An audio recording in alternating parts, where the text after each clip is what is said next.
আল্লাহ রাব্বুল আলামিন আমাদের দুই কাঁধের মধ্যে আল্লাহ রাব্বুল আলামিন দুইজন ফেরেশতা দিয়েছেন। বান্দা 24 ঘন্টা কি করে না করে সব কিছু আল্লাহ রাব্বুল আলামিন দেখে। আল্লাহ রাব্বুল আলামিন সে কথা কোরআনুল কারীমের মধ্যে বলেন, কিরামান কাতিবিনা ইয়ালামুনা মা তাফআলুন।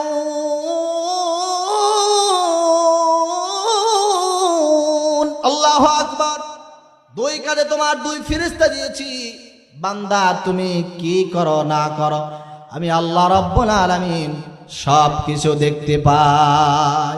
আল্লাহ তাআলার একজন বান্দা ছিলেন, ওনার অভ্যাস ছিল চুরি করা। কি করা ভাই?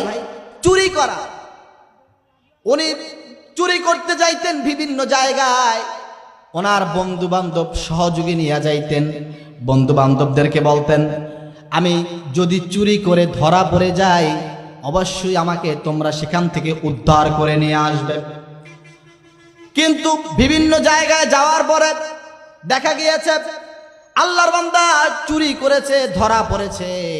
পিছনে তাকায়া যেই বন্ধুদের উপরে ভরসা করেছে বন্ধুরা আর নাই। একদিন চিন্তা করলেন যে তাহলে আমার বন্ধু যারা দাবি করে আসলে তোরা প্রকৃত বন্ধু নয়, আমি এইবার চুরি করতে যাব। আমার কলিজার ধন, কলিজার টুকরা আমার সন্তান ছেলেকে নিয়ে। ছেলে আমাকে ফালাই আসবে না, সবাই ফালাই আসলো, ছেলে আমাকে কি করবে না, ফালাই আসবে না। চুরি করতে গেলেন, যাওয়ার পরে আঙুরের বাগানের ভিতরে ঢুকলেন। আঙুরের বাগানের ভিতরে ঢুকে ছেলেকে বললেন, ও আমার সন্তান, ও আমার বৎস, যদি চতুর্পাশে কোনো লোক দেখো আমাকে বলবা। যদি দেখো লোকের আমাকে দেখতেছে আমাকে সাথে সাথে হুঁশিয়ারি দিবা, আমি চুরিটা বন্ধ করে দিবা। বলে আচ্ছা ঠিক আছে। উনি নির্দ্বিধায় ছেলের উপরে ভরসা করে উনি চুরি করা শুরু করলেন। যখন উনি আঙুরের বাগানে ঢুকে ফলটাকে কাটবে এমন একটা অবস্থা, সন্তান ডাক দিয়া বলে, আব্বু তুমি চুরি করো না, তোমার চুরিটা একজন দেখতেছে। সুবহানাল্লাহ বলেন, তুমি চুরি করো না, তোমার চুরিটা একজন দেখতেছে। উনি থমকে গেল, আজীব ব্যাপার, কে আমার চুরি দেখতেছে? চতুর্পাশে তাকাইলেন, দেখলেন কোনো লোক নাই। সন্তানকে বললেন, সন্তান তুমি আমাকে কেন মিথ্যা কথা বললা? চতুর্পাশে তো কোনো লোক দেখি না। আবার উনি চুরি করার জন্য আঙ্গুল ফল কাটা শুরু করলেন। এবার ডেকে ডেকে বললেন, আব্বু আপনি যে চুরি করতেছেন একজন দেখতেছে। সুবহানাল্লাহ বলেন। বলে কই, আমি তো লোকজন দেখতে পাচ্ছি না।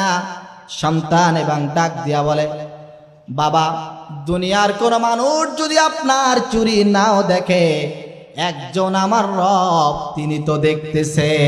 সুবহানাল্লাহ।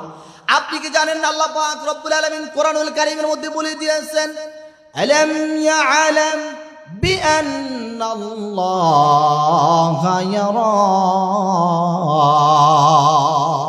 বান্দা তুমি কে করো না করো সব আমি আল্লাহ দেখতে পাই। সুবহানাল্লাহ বলেন।